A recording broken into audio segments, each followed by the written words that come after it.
वल्लभ श्री हरिवंश राधा वल्लभ श्री हरिवंश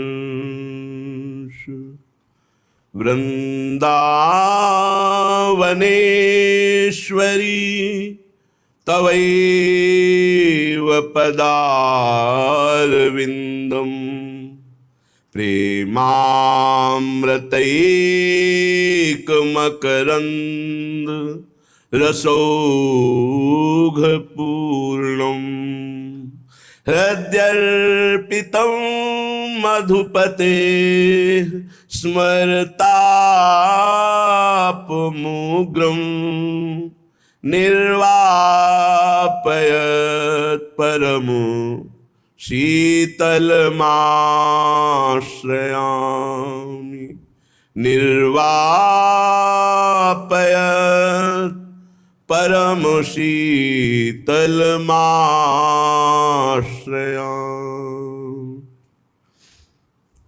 हो प्यारी यह मांगे जू दीजै, हो लाडली यह मांगे जू दीजै। नित पद लाग्यो रहे अनुरागे, ऐसो मो मन की जय, ऐसो मो मन की जय। हो लाडली यह मांगे जू दीजै। मैं जो चाहत तो ही भेंट चढ़ावन, सो बर बस अब लीजे। हो हारत निज तन मन जीवन, जीती आपनी की जय। हो हारत निज तन मन जीवन, जीती आपनी की जय। हो प्यारी हो लाडली यह मांगे जू दीजै। हे प्रियाजू, हे लाडली जू, आपसे एक बार इस बात को पूर्ण कराना चाहती हूं। ये बात मेरी पूर्ण कर दो, ये मांग मेरी पूर्ण कर दो। क्या? रात दिन विकल होकर के मेरा मन आपके अनुराग में, स्मृति में, सेवा में, चिंतन में डूबा रहे।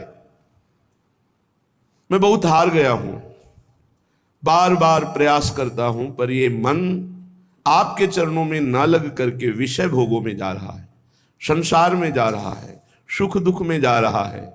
हे मानिनी मान जाओ, हे लाडली कृपा कर दो। ये मेरा तन मन जीवन आप जबरदस्ती स्वीकार कर लो, क्योंकि मैं तैयार करना चाहता हूं, आपकी भेंट चढ़ाना चाहता हूं। मैं जो चाहत तो ही भेंट चढ़ावन, पर आपके योग्य ना तन है, ना मन है, ना हमारा जीवन है, सब अपवित्र है, पतित है। ऐसा होने पर भी आप स्वीकार करने के लिए राजी है, पर देने के लिए मेरा मन राजी नहीं। अपना आधिपत्य बनाए रख रहा है शरीर पर, अपने पर। ये मन अपना संकल्प विकल्प नहीं छोड़ रहा, आपकी अधीनता नहीं स्वीकार कर रहा, तो बरबस लीजिए। अब आप अपनी सामर्थ्य से मेरे मन को, मेरे प्राणों को, मेरे जीवन को, मेरे तन को आप अपने शरणागति में स्वीकार कर लीजिए। हे किशोरी जू, हो हारत निज तन मन जीवन, जीते आपने कीजिए। आप विजय को प्राप्त हो और मेरा तन मन प्राण सर्वस्व आपके चरणों में समर्पित हो। भोरी हित पद कंज छटा की, आशा धरी धरी जीजय पद कंज छटा की। आशा धरी धरी जीजय हो लाडली ये मांगे जू दीजय। भूरी सखी कहते, ऐ उपासक, रात दिन प्यारी जू की कृपा की बाट जो हो, और उनके चरणों का आश्रय लेकर नाम जप करते हुए जीवन व्यतीत करो। इसी आशा में किसी न किसी दिन किशोरी जी अपने नाम की पुकार सुन करके हमारे समस्त दुख द्वंद्वों को मिटा करके अपने श्री चरणों की समीपता प्रदान करेंगी। इस संसार में और कोई नहीं है कि हमको सुख प्रदान कर सके। अगर कोई हमसे प्यार करता है, प्रेम का स्वांग रचता है, तो कुछ हमारे पास है जो उसे दिखाई दे रहा है, उसके लेने के लिए वो प्यार का स्वांग रच रहा है। वस्तुतः अहेतुकी प्यार तो केवल भगवान और भगवान के स्वरूप संतजन करते हैं, प्रेमी जन करते हैं। इसलिए हे लाडली, आप मुझे ये मांगे दीजिए कि मेरा मन अनुरागी होकर रात दिन केवल आपके चरणों का चिंतन करे। श्रीपाद प्रबोधानंद सरस्वती जी महाराज कृपा करके कह रहे हैं, नित्योच्छृंखल कारुण्ये वृंदारण्ये अधमोप्यहम किम विघ्नं निवत्स्यामि वेत्स्यामि च रसं हरे। हे हरि, आपकी असीम कृपा से मुझे वृंदावन आने को मिला, वृंदावन में कुछ समय रहने को मिला। ये बड़ी दुर्लभ बात है। अहोभाग्य है जिनका वृंदावन में वृंदावनेश्वरी के लिए वास कर रहे हैं। अन्य भावनाओं से, अन्य लाभों के लिए कर रहे हैं, वो तो धन्यवाद है ही, क्योंकि धाम में किसी भी प्रकार से वास करे, धाम अपने प्रभाव से उनको सुख प्रदान करता है। कल्पतरु है, जो चाहोगे मिलेगा। लेकिन धन्याति धन्य वो हैं, धन्य धन्य धन्य तेई जे इनके उपास हैं, जो वृंदावन धाम में वृंदावनेश्वरी वृंदावनाधीश्वर श्री लाडली लाल के लिए जीवन अर्पित करके वास कर रहे हैं। धन्य है उनका जीवन।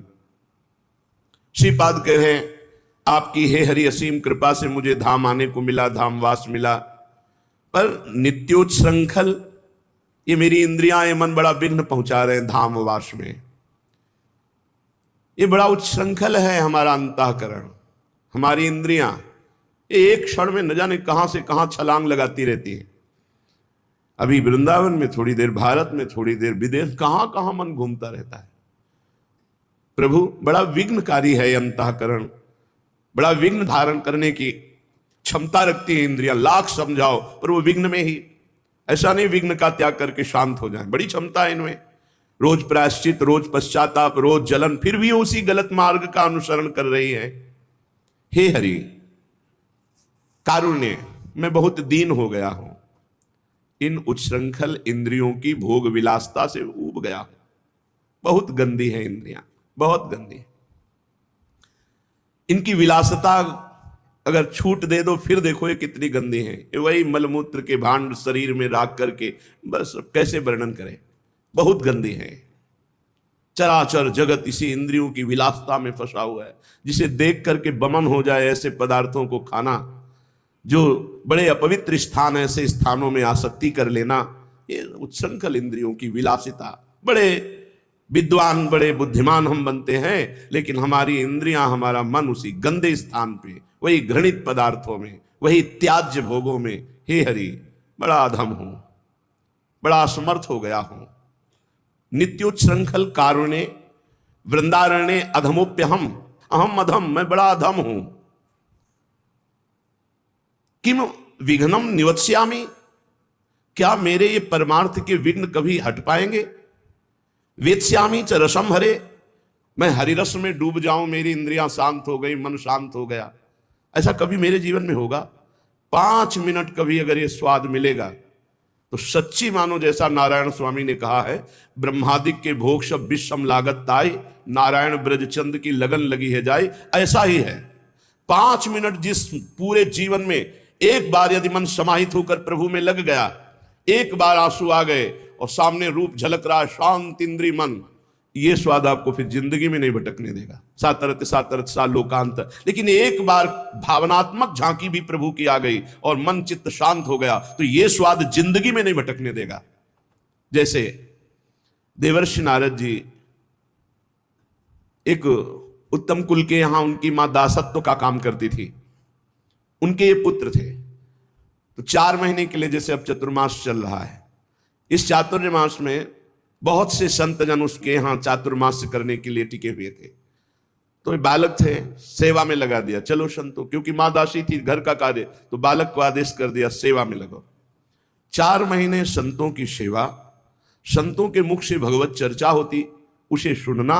संतों के पात्र मार्जन की सेवा मिली थी तो धोते हुए जो जूठन निकलती, वो पहले सब पात्रों से धोकर जूठन एकत्रित कर लेते और बाद में उस जूठन को पान करते। संत उच्छिष्टामृत, संत सेवा, संत वचनामृत, इतना प्रभाव पड़ा कि 4 महीने में संसार बिल्कुल असत दिखाई देने लगा।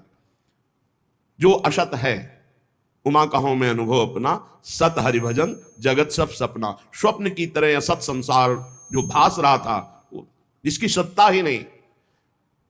बाल्यावस्था में संत सेवा का प्रताप उदय हुआ, जूठन का प्रताप उदय हुआ, सत्संग श्रवण का प्रताप उदय हुआ कि पूरा संसार झूठा लगने लगा। अब मां भी बंधन कारक लगने लगी कि ये मोह जाल में फंसी हुई मां मुझे छोड़ेगी नहीं और मुझे भगवत दर्शन करना है। कुछ ही समय में संयोग बना कि किसी कार्य हेतु जा रही थी और उसके सर्प ने डस लिया मां को। मां पधार गई, बड़े खुश हुए। भगवान का विधान बड़ा मंगलकारी होता है। चल पड़े। बहुत एकांत जंगल में सुंदर सरोवर देखा, पीपल का बड़ा वृक्ष देखा, मीठा जलपान किया, स्नान किया और बैठ गए। और जैसा संतों के मुख से भगवान की रूप माधुरी सुनी थी, ध्यान करने लगे। अचानक ध्यान लग गया। कुछ क्षण भगवान की रूप माधुरी में ध्यानस्थ, अब तो अश्रुप प्रवाह, आनंद में डूब ही रहे थे कि भगवान अंतर ध्यान हो गए। ये ध्यान का विषय जो हमने कहा, 5 मिनट भी यदि कभी भावनात्मक झांकी में आप का इंद्रिय मन शांत होकर लग जाए तो जिंदगी में नहीं छोड़ सकते आप कभी भगवान का स्मरण। जिंदगी में चाहे भी तो नहीं छोड़ पाएंगे। अब जो ही ध्यान टूटा तो विकल हो गए देवर्षि नारद जी। अपनी पूर्वजन्म की कथा भगवान श्री कृष्ण द्वैपायन वेदव्यास जी को सुना रहे। अब हा हरि, अब तो जैसे प्यासा व्याकुल घूमे ऐसे विकल हो गए। तब आकाशवाणी हुई, ऐ बालक, अधकचरे योगी को मेरा साक्षात दर्शन नहीं होता। अधकचरे योगी को मेरा साक्षात दर्शन नहीं होता। अब तुम ये जो अभी झांकी देखे थे, ये मैंने इसलिए दिखाया कि तुम्हारा मन आकृष्ट हो जाए। अब तुम इसी का चिंतन करो और नाम जप करते हुए मेरे पूर्ण प्राप्ति के लिए शरीर का निर्वाह करो। और जब शरीर छूटेगा तो तुम साक्षात मेरा दर्शन पाओगे। और फिर इसके बाद जब तुम चाहोगे तब मेरा दर्शन पाओगे। शरीर छूटने की बाट जो होने लगे नाम जप करते हुए, शरीर छूटा। भगवत देवर्षि नारद जी के रूप में वही अवतरित हुए। जब नारायण को पुकारते तो सामने भगवान नारायण। अरे मानसिक भगवान की झांकी एक बार आ जाएगी तो नेत्र घूर्णित हो जाएंगे, चित्त वृत्ति सदा सदा के लिए चित्त चोर के चरणों में अर्पित हो जाएगी। चाह कर भी नहीं चर्चा छोड़ सकते, स्मरण छोड़ सकते, सेवा छोड़ नहीं, चाह कर भी नहीं छोड़ सकते। आप चाहो भी तो नहीं। गोपीजन कह रहे हैं, अच्छा भोरे तू लौटकर फिर मेरे चरणों में पड़ रहा है, कुछ कहना चाहता है। हाँ, क्या कहना चाहता? नहीं, रहने दे तू। जैसे तू चाटुकारिता करता है ऐसे तेरे स्वामी करते हैं, तू ऐसा ही है। चलो, उनको जब मेरे बिना समय कट जाता है तो आज से मैं भी उनकी चर्चा नहीं करूंगी, याद नहीं। और विकल होकर रोने लगी, नहीं नहीं नहीं, मैं ऐसे जी नहीं सकती, उनकी चर्चा के बिना जी नहीं सकती, उनके चिंतन के बिना नहीं जी सकती। भौरे, वो तो मेरा जीवन है, उनका चिंतन, उनका स्मरण चाह कर भी नहीं छोड़ सकती। एक बार मनोभाव से युक्त भगवान की झांकी का एक बार, बस यही रोज पहले पद में जो भोरी सखी का रोना है, इसी बात का प्यारी जो आप अपनी तरफ से मेरे मन बुद्धि को ले लीजिए। एक बार झांकी। श्रीपाद कह रहे नित्योच्छृंखल, ये उच्छृंखल इंद्रियां, ये चंचल मन, ये हमारी दैन्यता भोगों के लिए कि हमें ये भोग मिल, ये भागवतिक दैन्यता नहीं, ये कारुण्य भागवतिक नहीं है, ये विषयी है। अधमोप्यहम, मैं ऐसा अधम हूं जानता हूं, हे प्रभु कैसे मैं हरिरस में डूबूं। कि भी विघ्नम निवत्स्यामि वेत्स्यामि च रसम हरे। हे हरि, मेरे यह विघ्न कैसे नष्ट हो कि मेरी सारी इंद्रियां शांत हो जाएं, मन अचंचल हो जाए और हम भगवत रस में डूब जाएं। श्रीपाद प्रबोधानंद जी महाराज खुद उत्तर दे रहे हैं। पहले तो प्रश्न किया कि उच्छृंखल इंद्रियां, विषयों के लिए दैन्यता, मैं अधम हूं, कैसे हरिरस में डूबूं। फिर वही उत्तर दे रहे, मानो हरि उन्हीं के श्रीमुख से उत्तर दिला रहे। बिना स्वात्मा रामेश्वर हरिम मुग्ध त्रिभुवने युवत्या भावैकोवत शुरवरो वा मुनिवरः। बहुत ध्यान देने योग्य बात। बिना स्वात्मा रामेश्वर हरि मुग्ध त्रिभुवने युवत्या भावैकोवत शुरवरो वा मुनिवरः स्थितस्तस्मात् तस्याश्चकित चकितो दूरतरतः सदा वृंदारण्ये निवस रसनोपस्थ विजयी, रसनोपस्थ विजयी। ये उच्छृंखल इंद्रियां, ये भोगों के लिए घिघियाना, भिखारीपना, बड़े बड़े भिखारी हैं। सच्ची बात मानना, सबसे बड़ा बादशाह भगवान का दास, जिसके अंदर कोई चाह नहीं, जाहि न चाही कबहु कछ, इससे बड़ी कोई स्थिति नहीं। उसी को संस्कृत में भगवान श्री कृष्णचंद्र जी बोल रहे हैं, ब्रह्मभूता प्रसन्नात्मा न शोचति न कांक्षति, समा सर्वेषु भूतेषु मद भक्तिम लभते पराम। परम लाभ, न कोई चाह, न कोई चिंता, न कोई फिकर।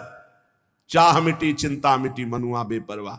सुन लिया गा लिया, लेकिन चाह मिटा देना, चिंता मिटा देना। मनुआ भगवत चरणारविंद के आधार पर बेपरवाह हो गया। आधार उसका श्री भगवान है। अभी मन का आधार भोग है, जगत है, फिर श्री भगवान हो गए। बिना स्वात्मा रामेश्वर हरिम, बिना हरि की कृपा के, हरि की शरण के, हरि के भजन के, ये नित्य उच्छृंखल इंद्रियां शांत नहीं हो सकती। सीधा उत्तर है, कुछ भी कर लो, कुछ भी। हरि बहुत करुणामय है। जब कोई साधक परमार्थ में चलता है तो हरि की कृपा से ही चलता है। उसकी यात्रा जो पूरी होती है वो हरि की कृपा से होती है। फिर उसको विघ्न क्यों मिलते हैं? क्योंकि वो अहंकारी ये समझ नहीं पा रहा कि हरि की कृपा से चल रहा हूं, हरि की कृपा से चला हूं, हरि की कृपा से चल रहा हूं, वो समझ नहीं पाता। उसके अंदर एक अहम रहता है, मैं साधना कर रहा हूं, मैं बहुत साधना, फिर उसका प्रश्न हो जाता है और उस प्रश्न में वो हार जाता है। जब तक सिद्धावस्था ना आ जाए, विषयों पर विजय प्राप्त ना हो जाए, तब तक साधक को व्यवहार स्वीकार नहीं करना चाहिए। अभी 2-3 दिन के ही सत्संग में पीछे देखिए, चर्चा हुई थी कि ये 4 बातें हों तो दूसरों का कल्याण कर सकता है, उपदेश देने का अधिकार है। पहले शास्त्रीय सिद्धांतों का पूर्ण ज्ञान, दूसरा शास्त्रीय सिद्धांतों का पूर्ण चल करके अनुभव, जो तुम बोल रहे हो उस पर तुम, तीसरा सिद्धावस्था, काम क्रोध लोभ मोह मद मत्सर, इनका किसी भी तरह तुम्हारे ऊपर अधिकार ना हो चुका हो, और चौथा सम्य भगवान का भाव। अब निकलो जगत मंगल के लिए, कहीं कुछ बाधा ही नहीं। जब बहुत प्रियता जन समुदाय से स्वीकार कर ली जाती तो उनमें कुछ खास जन हो जाते हैं, और विवेकी वही है कि पूरा जीवन निकल जाए ना कोई खास ना खवास, सब खास कोई खास नहीं। हमारी केवल एक वृत्ति भगवदाकार, हमारे प्रभु, दूसरा कोई, ये पर्सनल है, वहीं से पतन शुरू हो जाता है। श्री ठाकुर जी के सिवा, लाडली जी के सिवा हमारा कोई नहीं, मेरे तो गिरधर गोपाल दूसरो न कोई, और पूरे संसार से व्यवहार करे कहीं नहीं फंसेगा। और जहां दूसरों कोई, मेरा खास वही मार देगा, वही गिरा देगा। पूरे जीवन का संतों का अनुभव होता है। पूज्यपाद श्री उड़िया बाबा जी महाराज के वचन, बृहस्पति के समान ज्ञानी और धर्मात्मा और उच्च पद में विराजमान हो तो भी विरक्त को एक जगह से कई दिन भोजन नहीं लेना चाहिए। बृहस्पति के समान 5 घरों से, या अचानक कोई भाई एक दिन दे दिया, वो भी निषेध है, पर आप ले, एक दिन चला पा लिया, ठीक है, दोबारा 2-4 महीने बाद कभी, ऐसा निमंत्रण। सिद्ध पुरुष पर कोई अंकुश नहीं है, ये साधक की बात है। क्योंकि पूज्य स्वामी श्री ओंकारानंद सरस्वती जी महाराज जब वयोवृद्ध हो गए तो एक गृहस्थ अपने घर ले गए, पिता की तरह उनका दुलार आजीवन, जो भी 2-4-6 वर्ष शरीर रहा, जो परिपक्व महाअवस्था को प्राप्त है, कोई सेवा करे, कोई कुछ करे, उनमें कोई 95 वर्ष की अवस्था और ब्रह्माकार वृत्ति, तो धन्य है वो गृहस्थ जो उनकी से गंगा किनारे रहते थे, आखिरी में उठा लिया। कह रहे विना स्वात्मा रामेश्वरम हरिम मुग्धस त्रिभुवने, चैलेंज है, त्रिभुवने, त्रिभुवन में कोई ऐसा नहीं जिसको ये माया विघ्न ना डाल दे। एकमात्र भगवान श्री हरि की शरण में, भगवान के चरणारविंद का आश्रय लेकर नाम जप कर, विना स्वात्मा रामेश्वर हरिम मुग्धस त्रिभुवने, युवत्या भावई को वत सुरवरो व मुनिवर, चाहे देव श्रेष्ठ हो या मुनि श्रेष्ठ हो, मुनिवर युवत्या भावई, भगवान की मोहिनी माया जब मोहित करने के ठान ले तो चाहे सुरवरो देवताओं में श्रेष्ठ हो या मुनिवरो मुनियों में श्रेष्ठ हो, वो मोहित कर लेगी ही। बचाना है तो हरि ही बचा पाएंगे, दूसरा कोई नहीं बचा सकता। स्थितस तस्मात् तस्यास चकित चकितो दूरत रहता। बड़ा आश्चर्य का विषय है कि जब पता है कि ये हमारे मार्ग में विघ्न है, हमें भगवान से विमुख, फिर चकित चकित, आश्चर्य है, आश्चर्य है, आश्चर्य, जानता हुआ भी वो विघ्न को ही अमृत स्वीकार कर रहा है। जाए सो सुभट समर्थ पाइरन रारिना मंडई, जाए सो जति कहाय विषय वासना न छंडई, जाए धनिक बिनु दान, जाए निर्धन बिनु धर्महि, जाय सो पंडित पढ़ि पुराण, जो रत न सके सुकर्म ही। सुत जाय मातु पितु भक्ति बिनु, तिय सो जाय जय पति नहित। सब जाय दास तुलसी कहें, जो न राम पद नेहु नित। सब जाय दास तुलसी कहे, जो न राम पद नेहु नित। समर्थ वीर कौन है? जब वीर से, योद्धा से अवसर पड़े और फिर वहां बात नहीं, अपनी वीरता दिखावे, उसे वीर कहते हैं। वही बात करे कि जाय सो जति कहाय, विषय वासना न छंडे। प्रवचन बहुत बढ़िया दे लेते हूं, बहुत बढ़िया ज्ञान है, लेकिन जब काम क्रोध लोभ मोह मद सूरवीर ने ताल ठोकी तो मुंह भरा गिर गए। तो काहे के तुम योद्धा, काहे के जति, काहे के बैरागी, काहे के तुम साधक हो, काहे के साधु। सन्यासी विरक्त वैष्णव भगवत मार्ग का पथिक कहला करके वासना पर विजय नहीं प्राप्त की, काम क्रोध पर विजय नहीं प्राप्त की, तो तुम्हारा व्यर्थ है वैराग्य धारण करना। जैसे सूरवीर बड़ी बड़ी डींगे हाँकता नहीं है, वो वीरता करके दिखाता है, और कायर घर में बैठ के डींग हाँकता है, और जब वीरता की बात आती है तो भाग पड़ता है। तो वैराग्य की केवल बात कर लेना, प्रवचन कर लेना या प्रवचन सुन लेना, ये कोई विरक्तता नहीं है। विरक्तता है जब काम क्रोध का आक्रमण हो, उस समय शांत भाव से, इसी दिन के लिए तो ये पढ़ा था, इसी दिन के लिए तो सुना था, इसी दिन के लिए तो हम सत्संग एकत्रित किए हैं कि हमको कौन सा बाण क्या मार करके कौन से विषय विकार को नष्ट करना है। क्रोध आया, शांत, मेरे भजन को छीन करने के लिए सामने माया रचना रच रही है। नहीं, ऐसा नहीं, तो फिर मेरे भगवान मेरे सामने हैं, दूसरा कोई नहीं, मुझे सहन ही करना। कितने बाण सामने हैं, बार बार वो विचार के द्वारा उसको शांत कर देता है। एक सूत्र नहीं, दूसरा सूत्र, दूसरा सूत्र नहीं, तीसरा सूत्र। मेरा प्रारब्ध क्षय हो रहा है, कई बातें एक साथ विचार में लाकर क्रोध को शांत कर लिया, काम को शांत कर। इसीलिए तो ज्ञान है, ज्ञान दूसरों को सुनाने के लिए नहीं। गोस्वामी जी कह रहे वो विरक्त, वो भगवत मार्ग का पथिक, वो वैष्णव, वो भगत, भगत नहीं, जो ज्ञान दूसरों को बघारता है। जब अवसर आया अपने पर विजय प्राप्त करने के लिए तो फैल गिरा। किस बात का सूरवीर, किस बात का वो योद्धा? जिसके पास खूब धन है और वो दान नहीं करता, दूसरों को सुख नहीं पहुंचाता, वो धर्माचरण शून्य, वो व्यर्थ हो जाता है, नष्ट हो जाता है। जो बहुत शास्त्रों का ज्ञान प्राप्त किए, बहुत पंडित है, पुराण पढ़े हुए है, लेकिन वो धर्म के विरुद्ध आचरण करता है, नष्ट हो जाता है। जो माता पिता वयोवृद्ध हो गए, अब कुछ करने लायक नहीं रह गए, उनकी समर्थ पुत्र सेवा नहीं करता, वो नष्ट हो जाता है। जो अपने पति को भगवान का साक्षात स्वरूप मान करके आराधना नहीं करती, वो पत्नी नष्ट हो जाती है। जो अपनी पत्नी पर अर्धांग की भावना न करके इधर उधर वृत्ति ले जाता है, वो पति नष्ट हो जाता है। गोस्वामी जी कहते हैं जो उसने भगवान का भजन नहीं किया, वो कोई भी, वो सब प्रकार से नष्ट हो जाएगा, सब प्रकार से अंततो गत्वा वो नष्ट ही हो जाएगा। को न क्रोध निर्दयो, काम बस के ही नहीं कीन्हो।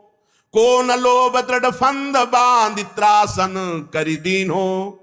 कौन हृदय नहीं लाग कठिन अति, नारी नयन सर लोचन जुत नहीं अंध भयो। श्री पाई कौन नर, सुरनाग लोक महिमंडल हूं को, जो मोह कीन्हो जय न। कह तुलसीदास सो उबरे, जही राख राम राजीव नयन। कमल नेत्र भगवान श्री कृष्ण, श्री हरि, श्री राम, जिसको रख लिए वही बच पाया। कौन क्रोध निर्दय हो, किसको क्रोध नहीं जला देगा? एक छोड़कर, जिसको भगवान का दृढ़ भरोसा और भजन में दृढ़ स्थिति है, क्रोध खाली कर देता है। बहुत भजन का आनंद उमग रहा हो, किसी पे क्रोध कर लो, फिर देखो आप कितने घंटे खाली रहते हो। भजन करने पर भी शुष्कता, कोई आनंद नहीं, कोई सुख नहीं मिलेगा। क्रोध तत्काल तप भजन के जो फल है उनको छीण कर देता है। क्रोध बहुत हानिकारक है, क्रोध नहीं करना चाहिए। क्रोध आता क्यों है? द्वेष पर। द्वेष होता क्यों है? राग से।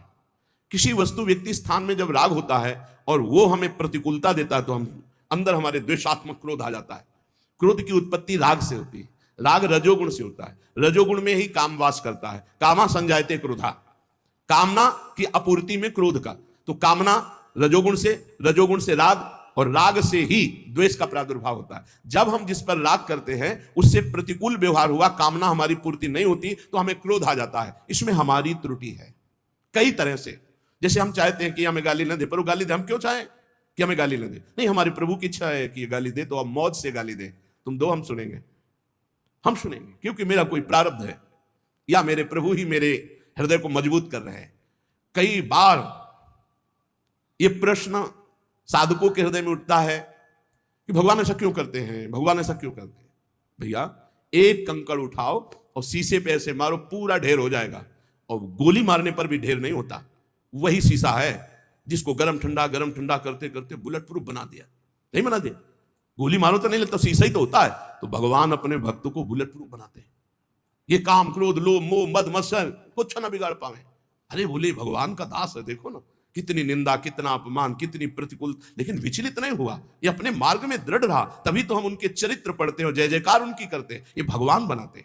अभी हम बहुत कमजोर शीशे की तरह हमारा दिल है। चुप रहो, समर्पित हो गए हो, अब अनुकूलता प्रतिकूलता, अनुकूलता प्रतिकूलता, बेपत्ती, तिरस्कार, मान सम्मान सब देते रहेंगे, कभी ठंडा कभी गर्म, कभी ठंडा कभी। इतना मजबूत कर दिया कि आप द्वंद्व विमुक्ता सुख दुख संगई, न किसी भी द्वंद्व का कोई प्रभाव नहीं। द्वंद्व विमुक्ता, निर्द्वंद स्थिति, निर्द्वंद स्थिति, कोई प्रभाव नहीं, दुख सुख का, मान अपमान का, लाभान। अभी देखो क्या स्थिति है। हमारे भगवान कृपा न करे तो द्वंद्व विमुक्ता कैसे बनोगे, कैसे उस महाआनंद को सहोगे जब थोड़ा सा अपमान नहीं सह सकते, थोड़ी गाली नहीं सह सकते। कौन क्रोध निर्दयो, कौन ऐसा है जो काम से, जिस क्रोध से जिसका हृदय जला ना हो। वही जहां नाम जब चल रहा है, जो भगवान के आश्रित है। एक बार नहा के आ रहे हो, थूक दे तो कैसा लगेगा। चलो एक बार सह लेंगे, 2 बार, 100 बार एक नाथ जी के ऊपर थूका, गोदावरी स्नान कर, बार बार थूक रहे हैं ऊपर से। एक बार देखा भी नहीं, 100 बार नहा के आए, एक बार भी क्रोध नहीं आया। वो उतर के आया, साष्टांग प्रणाम किया, क्षमा करो मुझसे गलती हुई। नहीं भैया, बड़ी कृपा हुई आपसे, गलती कहां हुई। एक दिन स्नान एक बार करने आता हूं, आपने एक दिन में 100 बार स्नान करवाया, ये आपकी कृपा से हुआ। ये भक्त हृदय जो भगवान से चित्त जुड़ा है, वो वहां लाभ देख रहा है, कृपा देख रहा है। वहां दोष दर्शन नहीं करा कि मैं स्नान करके आ रहा हूं, ये ऊपर से खड़ा बालकनी से बार बार थूक रहा है हमारे ऊपर। ये विचार आ जाए कि मेरे भगवान मेरे पर कितनी कृपा कर रहे हैं कि हर बार मुझे एक रोज में 1 बार गंगा, यहां एक रोज में 100 बार गंगा स्नान। ये विचार बहुत बड़ी सिद्धि है, विचार ही बहुत बड़ी उपलब्धि है। विचार ही हमारे जीवन को उज्जवल बनाते हैं, विचार ही नीच गिरा देते हैं, विचार ही जीवन मृत्यु तुल्य कर देते हैं।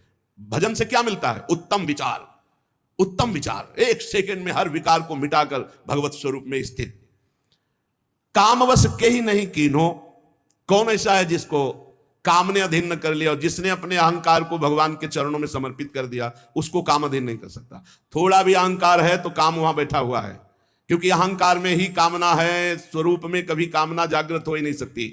जो हमारा स्वरूप है उसमें कभी कोई अभाव नहीं, उसमें कोई कामना नहीं। शरीर में अभाव ही अभाव है। जब तक हम अपने को स्त्री पुरुष मानेंगे तब तक कामनाओं का ये सिलसिला चलता रहेगा, इसे हम नहीं रोक पाएंगे। जब स्वरूप बोध होगा तभी कामनाएं रुकेंगी, या जब अहम भगवान के चरणों में समर्पित होगा तो रुकेंगी। तो काम का प्रभाव कहां होता है? जहां अहम समर्पित नहीं हुआ, जहां निरंतर नाम जप नहीं होता। ठाकुर हरिदास जी के पास वैश्या गई 3 दिन बराबर श्रृंगार करके, लेकिन ना नाम जप में रुकना है और ना दासत्व में कोई कमी है। तो 3 दिन में वो खुद दासी बन गई, हरिनाम जपने लगी, और गई थी हरिदास जी को भ्रष्ट करने, और वो स्वयं भ्रष्टाचरणों से मुक्त होकर भगवत स्वरूप मार्ग का अनुसरण कर। ये है प्रताप, जो भगवान में अहंकार समर्पित करके नाम जप कर। कौन लोभ दृढ़ फंद बांध त्रासन कर दीन हो, किसके इतना विवेक बल जागृत हो जाता है कि लोभ ना बांध पावे, वही जिसको नाम का लोभ है। लोभ फांसी में उसी का गला नहीं बंधता जिसके गले में गोविंद का नाम चलता रहता है, पक्का समझ लो। लोभ पास जय गल न बंधाया, सोनर तुम समान रघुरा। ये लोभ उसी की फांसी की तरह गले को बांध लेते जहां नाम जप नहीं चलता। लोभ में लोग क्या क्या पापाचरण कर रहे हैं, खुला जान रहे हैं कि ये दीन है, ये गरीब है, ये निर्दोष है। रुपया मिल रहा है, पद बढ़ रहा है, हमारा लाभ हो रहा है, उसका नाश हो रहा है। तो तुम्हारा लाभ कैसे हो जाएगा? तुम्हारा नाश तो हो ही जाएगा। अपने सुख के लिए लोभ से युक्त होकर के दूसरों को दुख देने वाला त्रिभुवन में कोई हो, कभी भी कहीं भी वो सुख का अनुभव नहीं कर सकता, पक्का समझ लो। चाहे वो शास्त्राबाहु अर्जुन जैसा महाबली क्यों ना हो, जिसे भगवान दत्तात्रेय जी का आशीर्वाद प्राप्त था, सिद्धियां चरणों में लौटती थी, काट के फेंक दिया भगवान ने ही अवतार लेकर परशुराम रूप में। जो दूसरों को दुख देता है, अपने लोभ के लिए दूसरों को कष्ट देता है, दंड देता है, वो कहीं भी बैठा हो, ऐसा बुरा नाश होगा उसका कि कहीं संभलने का कोई भी चांस नहीं मिलेगा। जिसके गले में नाम चल रहा है, गोविंद गोविंद, राधा राधा राधा, राम हरि कृष्ण, जो भी, उसको लोभ पास जय गल न बंधा। ये लोभ रूपी फांसी उसके गले में नहीं पड़ेगी। विचार बता रहे, भजन से क्या होता है? इस भजन सारथी सुजाना, बुद्धि रूपी सारथी बड़ा सुजान हो जाता है, सतमार्ग रूपी पथ पे इंद्री रूपी घोड़ों को ले जाता है, मन रूपी लगाम खींच करके। यहां बुद्धि भ्रष्ट है, क्योंकि नाम जप नहीं हो रहा, भगवत आश्रय नहीं। तो कौन लोभ दृढ़ फंद बांध त्रासन कर दीनू। बड़ा दुख भोगना पड़ता है लोभी आदमी को, बड़ा दुख। वर्तमान में तो जलता ही रहता, चाहे जितना करोड़ों रुपया आ जाए, परिणाम में भविष्य उसका बड़ा मंगल होगा, क्योंकि लोभ के कारण उसने कितने बड़े बड़े पाप किए हैं। बहुत बहुत लोभ ये नष्ट कर देता है, और देखा भी है, लोभ से नष्ट होते हुए भी देखा है। बहुत सूक्ष्म बुद्धि से जब विचरण करते थे, कहीं कहीं साल साल भर गंगा किनारे एकांत स्थल मिले तो रुके, तो सब लोग मिलते ही थे, सब पता चलता है। ये लोभ जो है बुद्धि को इतना अधीन कर लेता है।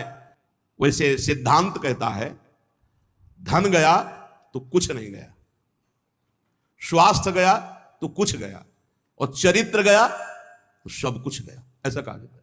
सिद्धांत जो है वो ये कहा गया। अब अंग्रेजी तो याद नहीं, इसको अंग्रेजी में कहा गया, money is loss, nothing is loss, health is loss, something is loss, और character is loss, everything is loss, सब नष्ट हो गया। अगर चरित्र चला गया तो सब चला गया। आज क्या है, कौन हृदय नहीं लाग कठिन अति नारी नयन सर। आगे कह रहे, कौन ऐसा हृदय में जिसको नारी के नेत्र रूपी बाण ने घायल न कर दिया हो। वही हृदय है जो हरि को अर्पित है। जिसके हृदय में भगवान का स्मरण चल रहा है, उसके हृदय में नहीं होगा। अगर देखने योग्य है तो भगवान का भजन करने वाले देखने योग्य है, और कुछ देखने योग्य नहीं संसार में, कुछ देखने योग्य नहीं। ये सब मल की सुंदरता है, मल की, ये सुंदरता नहीं है, ये मल की सुंदरता है। एक काम करने राजमहल में जाती थी, तो राजमहल में काम करने वाली साधारण घर में काम करने वाली थोड़ी होती, वो उसका एक पदवी होती है, वो रानी की दासी पूरा। और उसका जो लड़का था, एक दिन वो महल तक गया किसी कार्य के लिए, ऊपर राजकुमारी थी।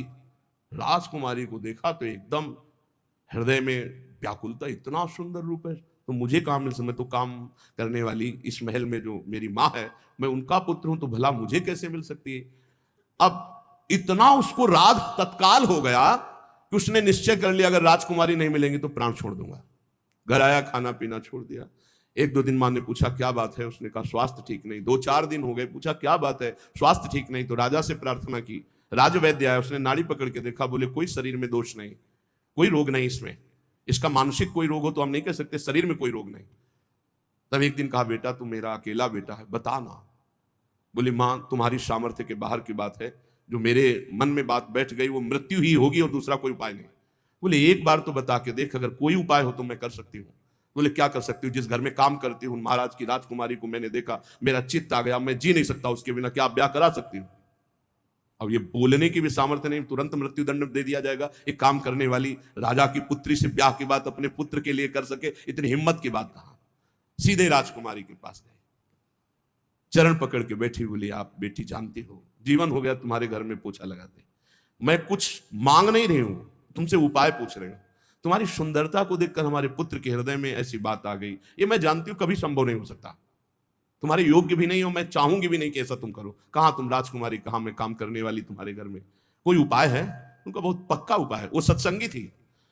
उसने कहा 4 दिन बाद लिवा लाना, हमसे बात कराना, 4 दिन का समय दो। और वैद्य से ऐसे जमाल गोटा टाइप लिए जो खूब दसियों सोच 4 दिन, और सोने के कलशों, राजकुमारी थी, भरवा दिया। अब 4 दिन सोच बराबर, तो चेहरा पीला, और कहा कोई यहां सेवा नहीं करेगा, दुर्गंध, मक्खियां सब वैसे। अब वो चेहरे की कांति जो चमक रही थी, बुलाया, वहीं जो कमरा वहीं से ऐसे करने लगा। बोले नहीं ये इसी में राजकुमारी है, और घड़े खुले एकदम रखे, दुर्गंध है।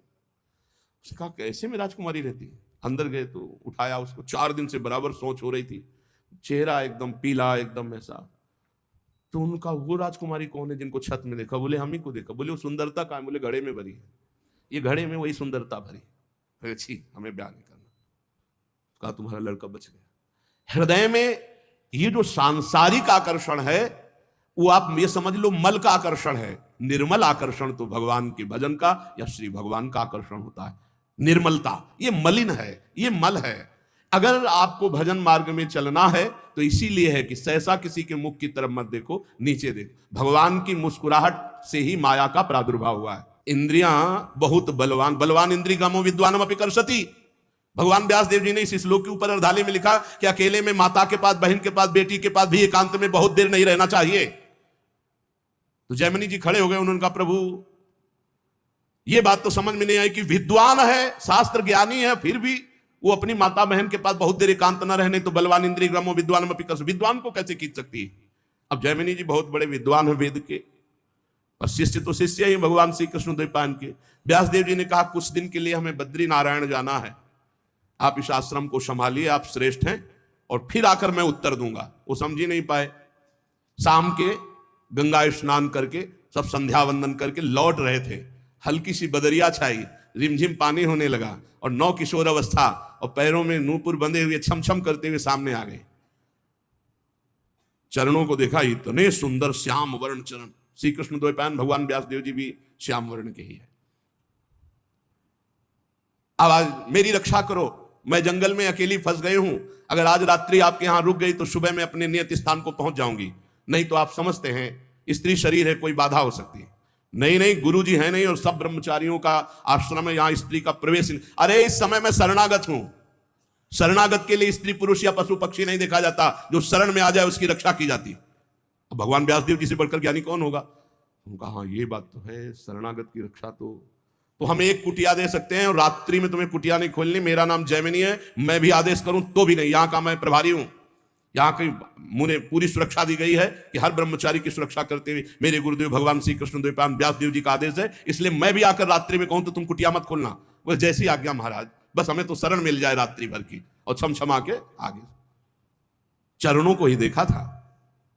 कौन सी कुटिया है महाराज जी। अब उस कुटिया में जब अंदर से बंद कर ली तब आप आए, और संध्या वंदन के बाद जब गुरु जी का ध्यान करके भगवत ध्यान में लगे तो वही नूपुर, वही छमछमाहट, बार बार आवाज काटना चाहे पर वो आवाज कटे ही ना। बोले बाद में ध्यान करेंगे, पहले पूछते हैं कि तुम आई कहां से हो रात्रि में, अभी तक तो पूछा ही नहीं, नाम क्या है तुम्हारा, और तुम यहां फंस कैसे गई जंगल में। अब जो है वो दूसरी बात हो गई। गए और उनका कि दरवाजा खोलिए, उनका नहीं दरवाजा नहीं खुलेगा, जैमिनी ऋषि का आदेश है।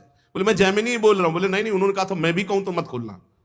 तो वहां कोई लिंटर तो पड़ा नहीं था, बहुत बहुत फूस की झोपड़ियां, खपरेला होते थे, मिट्टी की दीवार, बांस की फंटी, उसके ऊपर खपरेला, खपरेला हटाया, बांस की फंटी हटाई, नीचे कूद गए। जो रूप देखा तो ऐसा श्यामता, कोटि कोटि कंदर्प को भी मर्दन करने वाला वो रूप, नौ किशोर अवस्था, विशाल नेत्र, कपोल चमक रहे नील कमल के समान। ऐसे लंबी सांस ली, हक से हो गया वैसा रूप। भगवान है श्री कृष्ण द्वैपायन, भगवान के अवतार है। कैसे आगमन, ढेर हो गए महाराज। कैसे आगमन हुआ, ढेर का मतलब सब इंद्रियां, मन बुद्धि सब आसक्त हो गई उसी में। हम बहुत ज्यादा तो प्रश्न नहीं करेंगे, बस एक ही प्रश्न करेंगे, अब सब भूल गए। क्या तुम मुझे वरण कर सकती हो। आप जैसा ऋषि बोले तो प्राण अर्पित है महाराज। पर हमारे पूर्वजों में एक प्रथा चली आ रही कि आप जहां स्नान करने जाते हैं ना, वहां एक कालिका का मंदिर है, तो जो दूल्हा बनता है पूरा मुंह काला करके दुल्हन को पीठ में बैठाल के मंदिर तक ले जाता है। तो यहाँ आसपास तो मंदिर है नहीं, वही कालिका जी का मंदिर है। आप अगर रात्रि में मुझे अपना मुंह काला करके और वहां तक बैठाल के पीठ में ले जाएं, पक्का ब्याह। तो सोचा रात्रि का समय, सब ब्रह्मचारी, कोई ध्यानस्थ है, कोई भजन प्राण, कोई शयन में है, मुंह काला करने में क्या लगता है। कोयला लिया, अपना मुंह काला किया, बोले बैठो जल्दी पीछे। रफ्तार से घुटनों के बल, काफी समय तो लगा है, बीच बीच में दो चार चपत जम, तो उन्होंने सोचा चपत जमा लो, कोई बात नहीं। मंदिर के पास गए, खींच के 2-3 थप्पड़ मारे। ये कौन सी परीक्षा है। और जब देखा तो दाढ़ी, और अरे गुरुदेव, बोले बलवान इंद्री ग्रामो विद्वान व पिकर सती। बोले हाँ गुरुदेव, विद्वान व पिकर सती, विद्वान को भी खींच सकती है। नारी नयन सर जा ही न लागा। कौन ऐसा है, कौन ऐसा है जो भगवान मानता है, वो ऐसा है। ये भगवान है, बस इतना। जैसे भगवान ने मोहिनी रूप धारण किया, देवता और असुर जब समुद्र मंथन किए, तो जब समुद्र मंथन से अमृत आखिरी में निकला तो असुर लेके भाग गए। तो देवताओं के ओठ सूख गए कि प्रभु इनके हाथ से अब हमें मिलने वाला। बोले नहीं, बिना झगड़े के, बिना परिश्रम के अपने आप अमृत दे देंगे। बोले प्रभु ऐसे कैसे दे सकते हैं? आप सारंग धनुष धारण करें तो भी भय से नहीं देंगे, ऐसे ऐसे हिम्मती देते हैं, सारंग से नहीं देंगे। नहीं, ये हमारे नेत्र बाण से बिंध कर अपने आप अमृत कलश देंगे। एक सेकंड लगा, वो मोहिनी रूप छम छम करते हुए भगवान, देवता मुस्कुरा दिए। किसी को भी देवता को मोहित नहीं किए मोहिनी भगवान। क्यों? क्योंकि उनको पता है हरि है, ये हरि है। समझ रहे हो ना? एक भी देवता लुभायमान नहीं हुआ, क्योंकि पता है हरि है। और दैत्यों की तरफ जे ही गए, इतनी सुंदर तो आज तक देखा ही नहीं था किसी को, कोई है ही नहीं सुंदर। ब्रह्मा से बना ही नहीं सकते, ब्रह्मा नहीं बना, एक से एक सुंदर है ब्रह्मा की बनाई हुई। ब्रह्मलोक में ऐसी अप्सरा कि तिल भर देख ले तो मुनिजन मूर्छित हो जाती, तिलोत्तमा आदि। और स्वर्ग में तो भीड़ लगी हुई अप्सराओं की। भगवान को देख करके अमृत कलश हाथ में भूल गए। तब कहा देखो भाइयों, आपस में लड़ने की जरूरत नहीं, अमृत कलश इन सुंदरी को दे देते हैं और ये जिनको जिनको पिलाएंगे हम राजी। भगवान ने कहा तो हमको क्या समझते हो? अरे हम छलिया हैं, हम किसी की नहीं होती। अरे बोले तुम कुछ भी, और इतना कह के ना कि हम छलिया हैं किसी के नहीं, तो ऐसा मुस्कुरा दिया, तिरछी कटाक्ष मारी, मानो ये ले अमृत कलश। बूंद नहीं पिलाया दैत्य को, सब देवताओं को पिला। लेकिन एक भी देवता मोहिनी भगवान से मोहित हुआ हो तो हमें बताना। क्यों? क्योंकि मेरे भगवान है जो हर स्त्री में भगवत भाव करता है, पवित्र भाव मेरे गोविंद इन रूपों में है। उसके हृदय को कभी भी कोई भी सुंदरता नहीं वेद सकती, क्योंकि सुंदरता के समुद्र भगवान, सुंदरता की सीमा हमारी प्यारी जी। इसी बात प्रबोधानंद जी ने वृंदावन महिमामृत में लिखा कि स्वयं मोहिनी अवतार भगवान भी राधा दासी उपासक के हृदय को मोहित नहीं कर सकते। ऐसा सौंदर्य त्रिभुवन में तो है ही नहीं। जिनकी दासियों की सुंदरता को देखकर सुंदरता की समुद्र लक्ष्मी जी आश्चर्यचकित हो जाए, वो श्री किशोरी जो है। लक्ष्मी कोट विलक्ष लक्षण लसल लीला किशोरी सतई राराध्यम ब्रज मंडलेति मधुरम राधाभिधानम परम। तो बोले कौन हृदय नहीं लाग कठिन अति नानी नयन सर, लोचन जुत नहीं अंध भयो श्री पाई कौन नर। कौन ऐसा पृथ्वी में है जिसके रुपया बढ़ गया हो और अंधा ना हो गया हो?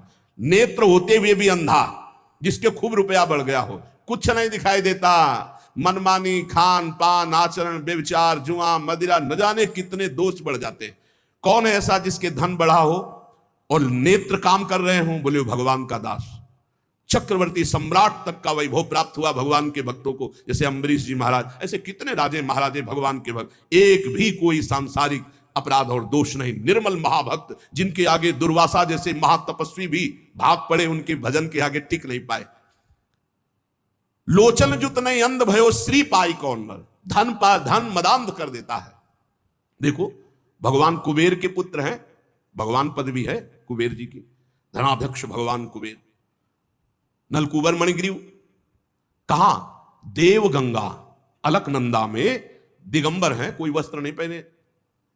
नदियों में निर्वस्त्र होकर स्नान करने का निषेध है। फिर पवित्र गंगा जी यमुना जी तो कभी भूल नहीं करना चाहिए। अरे गंगा होगा हम करने गए हो कि कोनो नदी नाला में हो? मार अंगूरी पूरी डाल, अरे सब बाथरूम से करके आते अपने घर से, वही गंगा जी में मार खखाल देखते हैं किसी किसी को, जैसे यमुना जी गए मार साबुन लगा, पूरी सुंदरता वही पैदा करनी है। अरे कपड़ा लत्ता साबुन ये सब अपने घर में। गंगा जी गए, दूर से साष्टांग दंडवत किए, कहा ऐसे लगा, 5 डुबकी लगाई, बाहर निकल के चले आए, कपड़े से शरीर पोंछा और वो कपड़ा अपनी पॉलीथीन में डाला, अपने घर में धोया। ऐसे नहीं गंगा यमुना गहन किया जाता है, जो ऐसे दलित दुराए जैसा। और वो यहां तक कि वो होश में भी नहीं थे, ऐसा व्यसन किए हुए थे, और दिगंबर कपड़ा भी नहीं पहने थे, और देवांगनाएं भी ऐसे ही थी।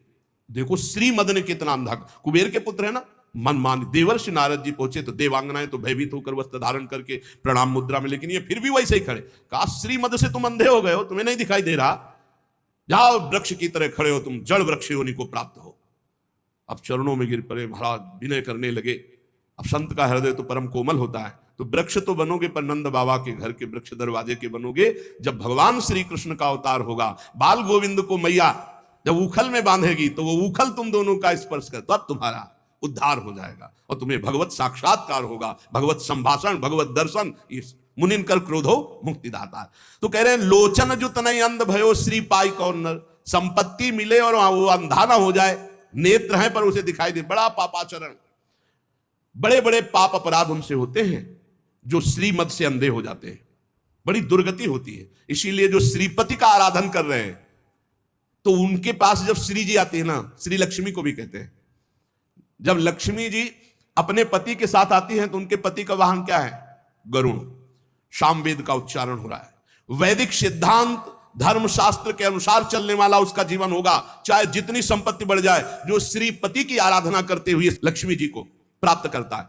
और जब नारायण की आराधना नहीं होती, सीधे लक्ष्मी जी आती है, तो उनके लिए भी पर्सनल उनका वाहन है लक्ष्मी जी का। कौन सा वाहन आपको पता है? उल्लू। उल्लू को क्या दोष है? उसको दिन में नहीं दिखाई देता, उसको रात में दिखाई देता है। अर्थात अज्ञान अंधकार में बुद्धि चलती है, पाप में, ज्ञान में बुद्धि नहीं चलती।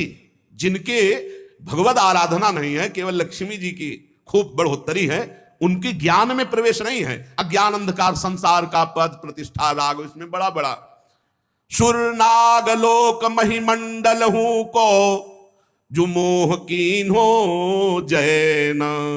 आहा, देवलोक, पृथ्वीलोक, नागलोक, पाताल लोक, ऐसा कौन है जिसको मोह ने परास्त न कर दिया हो?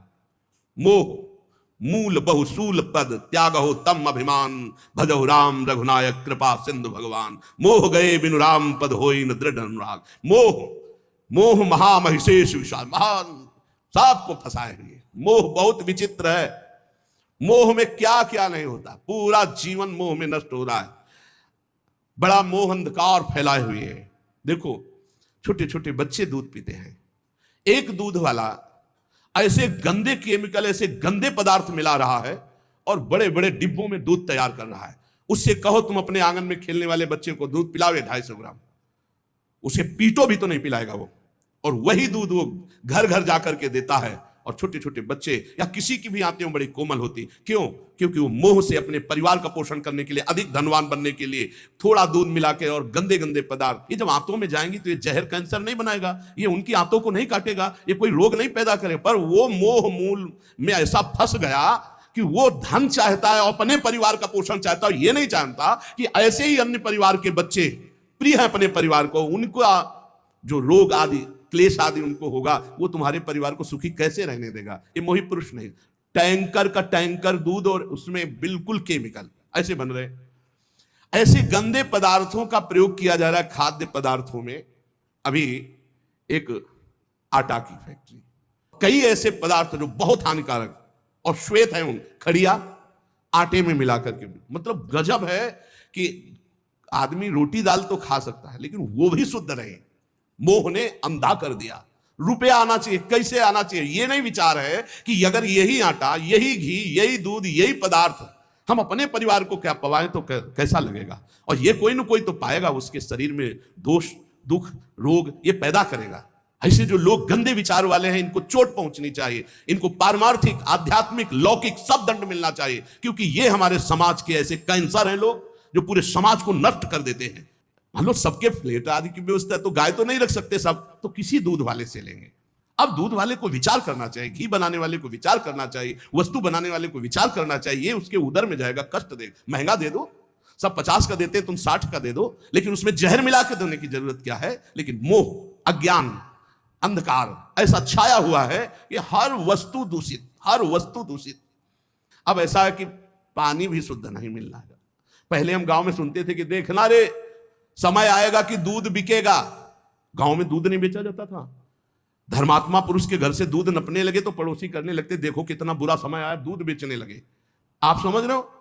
दूध व्यवहार में दिया जाता था। कोई रिश्ते नातेदार आ गए, पड़ोसी के पास गए, 5 लीटर दूध भरवा लाए, 10-5 लीटर मठा, ऐसे फ्री। हमारे ब्रजमंडल में तो फ्री बाबा लोग 5-5 लीटर मठा ले आए, सुबह पिए शाम पिए, सब ऐसे दूध बेचना। ये फिर वो कहते थे देखना समय आएगा पानी बिकेगा। कुआं थे, कुआं सूख गए, किलो गांव के घी, 40-45 वर्ष की बात है। बहुत समय खराब आ गया। बोले सुरनाग लोक महिमंडल को जो मोह कीन हो जैना, सबको परास्त कर रहा है मोह। मोह मूल बहुसूल, बड़ा कष्ट देने वाला ये अज्ञान मोह। मोह कोई ऐसा नागलोक, सुरलोक, देवलोक कोई ऐसा नहीं जिसको जीत न ले। तो कौन बचा?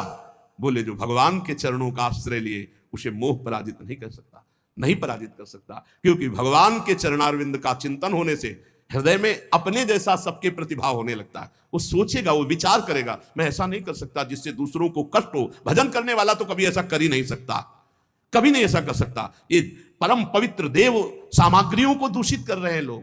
कहा तुलसीदास सो उबरे, जेहि राख राम राजीव नयन। कमल नयन भगवान श्री हरि, जो उनकी शरण में गया, उनका भजन किया, वही बच सकता है, अन्यथा नहीं। भौह कमान संधान सुठान जे, नारी बिलोकनि बानते बाचे। कोप कृशानुगुमान अवाघट, ज्यों जिनके मन आव नाचे। लोभ सबे नट के बस हुए, कपि ज्यों जग में बहु नाच न नाचे। नीके है साधु सबे तुलसी, पैते श्री रघुवीर के सेवक साचे। भगवान के जो सच्चे सेवक हैं, हृदय से भगवान की शरणागति ले ली है, भ्रकुटी रूपी कमान पर बाण रूपी कटाक्ष मारते हुए सबको मोहित कर सकती माया, लेकिन भगवान श्री हरि के दास को नहीं। नाम चल रहा है, भगवान का भरोसा है, सच्चे मानो, बड़ी मस्ती। काला सर्प काट लेगा तो मंत्र से जहर उतर जाएगा, अस्पताल चले जाओ, वहां इंजेक्शन लगवा लो, बच जाओगे। लेकिन भोग वासना का जहर चढ़ गया, ये नहीं उतरने वाला है, जन्म जन्म केवल भगवान ही बचा सकते हैं। जो लोग भगवान का भजन नहीं करते, बड़ी विचित्र दशा है। जहां पवित्रता की मेड़े थी, वहां पवित्रता की मेड़ों को ढहा दिया इस कलयुग की बाढ़ ने। अभी तो भ्रष्टाचार, आचरण भ्रष्ट कर देगा सब संसार, नहीं माने को अनुजातन। आगे समय देखना, ऐसा समय आ रहा है कि जो धर्म की मर्यादाएं थी, जहां पवित्रता सुरक्षित थी, वो मेड़े कलिकाल तोड़ रहा है। भगवान का आश्रय ही मात्र एक पवित्र रख सकता है, दूसरा कोई आश्रय नहीं। भगवान के सहारे होकर नाम जप कर रहे, इन किन प्रकार वो लड़खड़ाते लड़खड़ाते ये पार हो जाएगा पक्का। जिसने भगवान का सहारा नहीं लिया, जो भौह कमान संधान सुठान जे, नारी बिलोकनि बानते बाचे। कौन? तेई रघुवीर के सेवक साचे। जो भगवान के साचे दास है, वही बच सकते हैं। वही भाई, ये ध्यान रखो, हरि प्रसन्न होंगे तो वैकुंठ का द्वार, साकेत का द्वार खोल देंगे, और संसार प्रसन्न होगा तो नरक का द्वार। त्रिविधम नरक सेदम द्वारम नासन्मात्मना, कामः क्रोधा तथा लोभा। ले नरक, भोग नरक, नरक का द्वार। कोप कृशानुगुमान अवाघट, ज्यों जिनके मन आव न आचे। अभिमान रूपी अवा में क्रोध रूपी अग्नि की ज्वाला भड़क रही है। कौन ऐसा है जो अपने हृदय से इसको शांत कर दे? बोले वही तेई रघुवीर के सेवक साचे। क्रोध आता है, प्रतिकूलता में क्रोध आता है नए साधक को, पर उसे शांत रूप से सहता है। भगवान के द्वारा ये विधान मेरे मंगल के लिए किया गया है। मैं क्रोध नहीं करूंगा, क्योंकि मेरे तप को क्षीण करेगा, मेरे भजन का नाश करेगा, मुझे भगवत प्राप्ति करनी। अब नहीं, शांत चुप। एक बार जीत गए ना, तो अगली बार और जल्दी आप परास्त कर देंगे। धीरे धीरे आप क्रोध का समन कर देंगे। पर अगर अंदर प्रेरणा है कि अब की दबे ना, तो अगली बार और उल्टा प्रेरणा देता क्रोध, तभी गुस्सा आती है। कमजोर को क्रोध आता है, गंभीर को क्रोध नहीं आता। बलवान को क्रोध, जो हरि भजन से बलवान, उनको क्रोध नहीं आता। कमजोर को क्रोध आता। या कभी कभी भगवान की लीला होती है ऐसी, जो दिव्य महापुरुषों में भी क्रोध देखा गया, जैसे सनकादि के हृदय में आ गया, और भगवान के पार्षदों को। ये भगवान की लीला भूमिका बनने का, वो उसमें वहां ये जागतिक काम क्रोध आदि का वहां आवेश नहीं होता, वो भागवतिक होता है।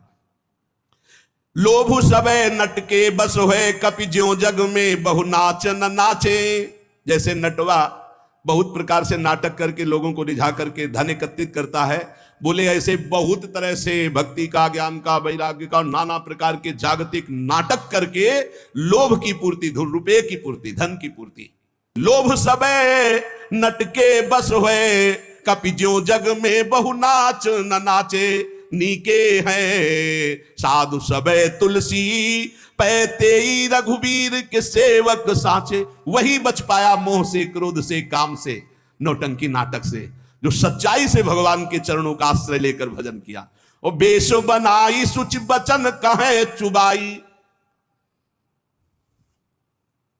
नाटक, सत्य महापुरुषों के वचन और उनके चले हुए मार्ग पर चलोगे तभी सत्य को पाओगे, नहीं तो नहीं पाओगे। बेस सुबनाई सुचि बचन कहे चुबाई। बचन कैसे? अमृत चमक रहा है, विद्वान है, वाणी ऐसे, संतों महंतों जैसे। पर जब तराजू बगल में लगा होता है, उस पर तौला गया तो कांटा वो बताता है कि बेस सुबनाई सुचि बचन कहे चुबाई। जाई तो न जरन धरन धन धाम की, कोटि को उपाय करी लाली पालियत देह, मुख कहियत गति राम ही के नाम की। प्रगटय उपासना दुरावे दुर्वासना ही, मानस निवास भूमि लोभ मोह काम की। राग रोष ईर्ष्या कपट कुटिलाई भरे, तुलसी से भगत भगत चाहे राम की। बहुत जोर की बात कही। जो लोग उत्तम भेष धारण करते हैं, तो अमृत जैसे वचन बोलते हैं, किंतु हृदय रुपया, तृष्णा, भोग, सम्मान, करोड़ों प्रकार की वासनाओं से भरा हुआ शरीर का लालन पालन, इतना दुलार शरीर का। मुख से बोलेंगे कि मुझे तो भगवान का भरोसा है और सिर्फ नाम। देखो गोस्वामी जी के मुख कहियत गति राम ही के नाम। मुख से भगवान की चर्चा, हृदय से भगवान के चरणों में अनुराग, तो मिलन में सुख होता है। मिलत एक दुख दारुण देहि, बिछुरत एक प्राण हर ले। भगवान के प्रेमी जनों का जब बिछुड़ना होता है तो ऐसा लगता है जान जा रही है, और ही 5 मिनट बैठे। और एक ऐसे छली कपटी जिनके दर्शन मात्र से भगवत भाव तो है नहीं भाई। बेसु बनाई सूचि बचन कहां चुबाई। देखो अगर महापुरुषों के हम वचन नहीं सुनेंगे तो हमारे हृदय, ये कड़वी दवा है, हमारे हृदय को जाके सुधारेगी। उत्तम वेश बनाए, वचन जैसे अमृत चू रहा हो, और क्या लच्छेदार, आपको होश उड़ जाएंगे, इतनी विद्वता। किंतु हृदय, गोस्वामी जी कह रहे, जाई तो न जरनी धरनी धन धाम की, तो कोटि को उपाय करी लाली पालियत देह। बस सारा का सारा उपाय करोड़ों प्रकार से शरीर लालन पालन का है। हे चाहे जितना सजा लो मरोगे, चाहे जितना इसमें सुगंधित द्रव्य लगा लोगे, ये जलेगी शरीर, ये गड़ेगा, ये कीड़ा पड़ेंगे, ज्यादा इससे दुलार नहीं, मतलब भर का। ठाकुर सेवा करना है इसलिए नहा लिया, ठाकुर सेवा करना है, उनके दासत्व, तो ये चरण चिन्ह हो, ये चंदन प्रसादी इनके लिए नहीं। सन्यास में जिंदगी में कभी ऐसे दर्पण नहीं, गंगा की रात त्रिपुंड ऐसे, बस खत्म, खेल खत्म। कबीर ये दर्पण, अब ये है कि तो भाई बस उतने के लिए, शरीर का पोषण नहीं, शरीर का दुलार नहीं।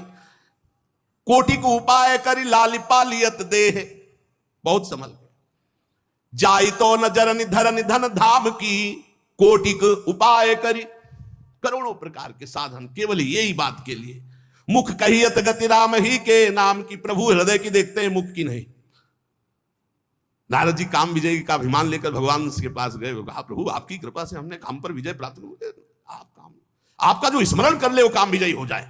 कृपा तो वहां भी बोले थे नारद जी, लेकिन भगवान मुख की बात नहीं, हृदय की बात देखी, अच्छा अभिमान आ गया है, चूर कर दिया।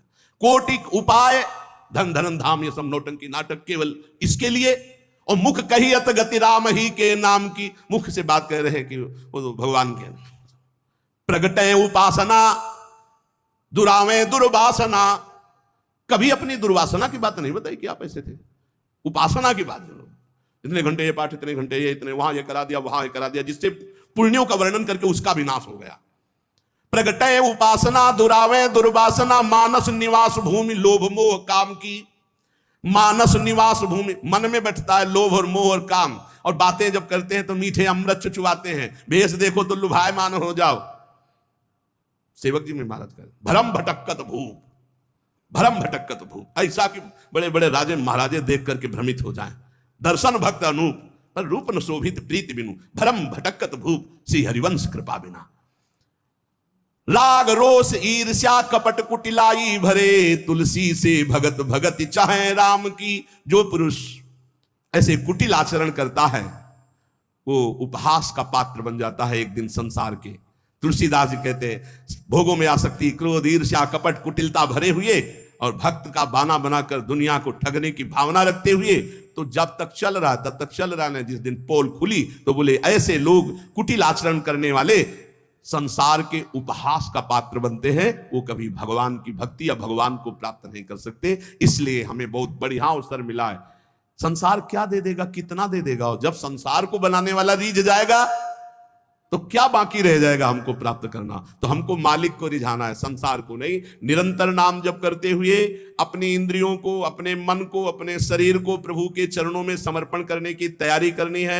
हमें कहीं कोई पापाचरण न बन जाए, तो अपने को धिक्कार दे, प्रभु से प्रार्थना करें, नाथ मुझे बचाओ, मेरे में सामर्थ्य नहीं है, इसी जन्म में भगवान की कृपा से शुद्ध भक्ति प्राप्त हो और हम भगवान का इन्हीं नेत्रों से दर्शन कर पावे, हृदय से हमें तत्वबोध हो जाए। यही जीवन का परम लाभ है। संसार में कुछ नहीं, सच्चाई से समझ लो, ये आकर्षण झूठा है, रोज का रोज हमारा समय नष्ट हो रहा है।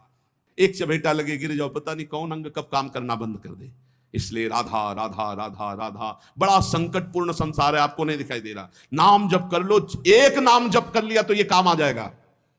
एक बार राधा बोल लिया ना तो ये काम आ जाएगा, पक्का काम आ जाएगा। पूरे रजिस्टर में लिखा मिलेगा कि एक बार राधा नाम बोला, तो उसका हिसाब आपके लिए बहुत मंगलमय बन जाएगा। अगर आप हर श्वास नाम जप करते हैं तो फिर कौन सा मंगल रुक जाएगा आपका। एक बार जिन नाम ली हित सो होय अति दिन, एक बार की बड़ी महिमा है। आप बार बार नाम जप करें, आपका मन कभी भी कुछ, ये बड़े कनेक्शन है। ये खोपड़ी में इतने तार है, जब पता नहीं कौन सा तार खसक जाए कि ना चिंतन हो, ना बोलना, ना उठना, ना खड़े होना। अरे मजबूत नहीं है, ये सिस्टम बहुत खराब है, पता नहीं कहां से कौन सा स्क्रू ढीला हो जाए। अब दिमाग ही काम नहीं कर रहा है, तो बताओ कि अभी दिमाग काम कर रहा है भगवान की कृपा से। राम राम, राधा राधा, हरि हरि, कृष्ण कृष्ण, खूब नाम जप कर लो, दूसरों का हित कर लो, दूसरों का मंगल कर लो। यहां कोई किसी से प्यार नहीं करता, झूठा प्यार है, मान लो तो तुम भी झूठा स्वांग खेलो। पति पत्नी पुत्र परिवार, ये सब भगवान का है, भगवान का मान के खेलो।